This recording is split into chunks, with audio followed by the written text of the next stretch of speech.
కాకినాడ నగరపాలక సంస్థకు జాతీయ స్థాయిలో ప్రతిష్టాత్మకమైన స్కోచ్ అవార్డు 2026 లభించింది. విపత్తు నిర్వహణ, వాతావరణ మార్పులను తట్టుకునే సామర్థ్యం విభాగంలో ఈ గుర్తింపు దక్కింది. ఈ అవార్డు అందుకోవడంపై కాకినాడ నగరపాలక సంస్థ కమిషనర్ సత్యనారాయణ హర్షం వ్యక్తం చేస్తున్నారు. అసలు urban smart water flood management model ప్రత్యేకత ఏమిటి? ఈ స్కోచ్ అవార్డుకు ఎంపిక ప్రక్రియ ఎలా జరిగింది? ఏ ప్రమాణాల ఆధారంగా కాకినాడ నగరపాలక సంస్థ ఈ అరుదైన గుర్తింపు సొంతం చేసుకుంది? ఈ అంశాలపై కాకినాడ నగరపాలక సంస్థ కమిషనర్ సత్యనారాయణతో మా ప్రతినిధి ఈశ్వర్ ముఖాముఖి. కాకినాడ నగరపాలక సంస్థకు జాతీయ స్థాయిలో అరుదైన గుర్తింపు లభించింది. స్కాచ్ అవార్డును కాకినాడ నగరపాలక సంస్థ కమిషనర్ సత్యనారాయణ గారు రిసీవ్ చేసుకోవడం జరిగింది. ఈ స్కాచ్ అవార్డు ఎందుకు లభించింది, ఏ విభాగం తరపున ఈ స్కాచ్ అవార్డు ఇవ్వడం జరిగింది, మరిన్ని విషయాలు మనతో మాట్లాడడానికి కాకినాడ నగరపాలక సంస్థ కమిషనర్ సత్యనారాయణ గారు ఉన్నారు.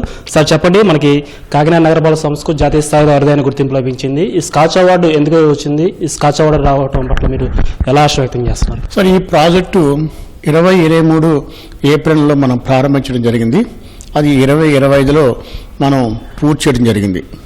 బ్యాకిష్ వాటర్ మేనేజ్మెంట్ మీద మనం ఒక రిపోర్టు సబ్మిట్ చేయడం జరిగింది. ఇది ఆన్లైన్లో మనం అప్లై చేయడం జరిగింది. ఆఫ్లైన్లో మనం ఈ రికార్డ్ అంతా కూడా మనం ఒక ప్రాజెక్ట్ని తయారు చేసి వారు పంపించడం జరిగింది. ఈ ప్రాజెక్ట్ యొక్క డీటెయిల్స్ని వాళ్ళంతా క్షుణ్ణంగా స్టడీ చేయడం జరిగింది. సుమారు 6,850 ఓట్లు మనకి దీనికి రావటం జరిగింది. దీనివల్ల జాతీయ స్థాయిలోనే ఒక మన కాకినాడ జిల్లాకి మాత్రమే ఈ స్కాచ్ అవార్డు మనకి రావటం జరిగిందండి. అంటే ఏం చేస్తారు సార్? అంటే ఈ ప్రాజెక్టు ద్వారా అసలు ముఖ్య ఉద్దేశం ఏంటి? ఇప్పుడు స్ట్రోమ్ వాటర్ ఫ్లడ్ మేనేజ్మెంట్ అంటే అసలు ఇక్కడ ఏం జరుగుతుంది, ఏం చేస్తారు మీరు? మన కాకినాడ ప్రాంతం అందరికీ తెలుసు. ఇది సముద్రానికి ఆనుకుని ఉన్న ప్రాంతము.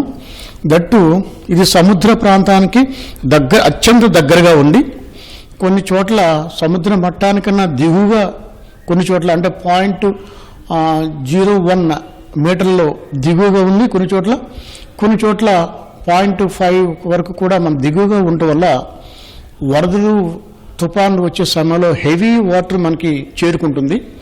దీనివల్ల ఏంటంటే మనకి ఈ లోతట్టు ప్రాంతాల్లో ఉన్న మురుగుని రోజుల్లో కాకుండా గంటల్లో దిగువ ప్రాంతానికి తరలి వెళ్లే విధంగా మనం ఏర్పాటు చేస్తున్నాం. ఈ స్కాచ్ అవార్డు రావడానికి మనకి ఎంపిక విధానం ఎలా జరిగింది సార్? ఎంతమంది పోటీ పడ్డారు, ఏ దేశాల నుంచి పోటీ వచ్చింది, దీంట్లో మనం ఎలా ఎంపిక అయ్యాం?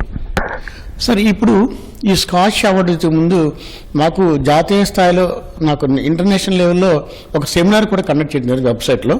దానికి శ్రీలంక, బంగ్లాదేశ్, ఇండియా, అదేవిధంగా జపనీస్ కంట్రీ నుంచి మొత్తం 4 కంట్రీస్ నుంచి నాకు ఇంటర్నేషనల్గా వెబినార్ కూడా కండక్ట్ చేయడం జరిగింది. మేము ఇచ్చిన presentation they feel appreciation sir. Last time తుఫాన్ వచ్చిన సమయంలో మనకి ఇక్కడ ఒక యాక్షన్ ప్లాన్ తయారు చేసుకున్నాం. ఆ యాక్షన్ ప్లాన్ మనం ప్రజెంట్ చేయటం వల్ల they feel happy. And also ఇదే విధానాన్ని అవలంబించడానికి కూడా యునైటెడ్ నేషన్స్ వాళ్ళు కూడా రికమెండ్ చేయడం జరిగింది. ఏదైతే మనం కాకినాడలో ప్లాన్ తయారు చేసామో అది ఇంటర్నేషనల్ కూడా వారికి పబ్లిసిటీ జరిగింది. వారు కూడా కొన్ని మనం ప్రజెంట్ చేసిన అంశాలని వారు కూడా పరిగణనలోకి తీసుకుని మనకి ఈ స్కాచ్ అవార్డు కూడా వారు రికమెండ్ చేయడం జరిగింది సార్. ఇది కాకినాడ నగరపాలక సంస్థకు అరుదైన జాతీయ స్థాయి గుర్తింపు లభించడం తమకు ఎంతో సంతోషంగా ఉందని చెప్పేసి నగరపాలక సంస్థ కమిషనర్ సత్యనారాయణ గారు చెప్తున్నారు. అదే నగర ప్రజలకు ఎలాంటి అసౌకర్యం లేకుండా అన్ని రకాల చర్యలు తీసుకుంటున్నామని చెప్పి కూడా స్పష్టం చేస్తున్నారు. కెమెరామెన్ రాజశేఖర్తో ఈశ్వర్, ఈటీవీ న్యూస్, కాకినాడ.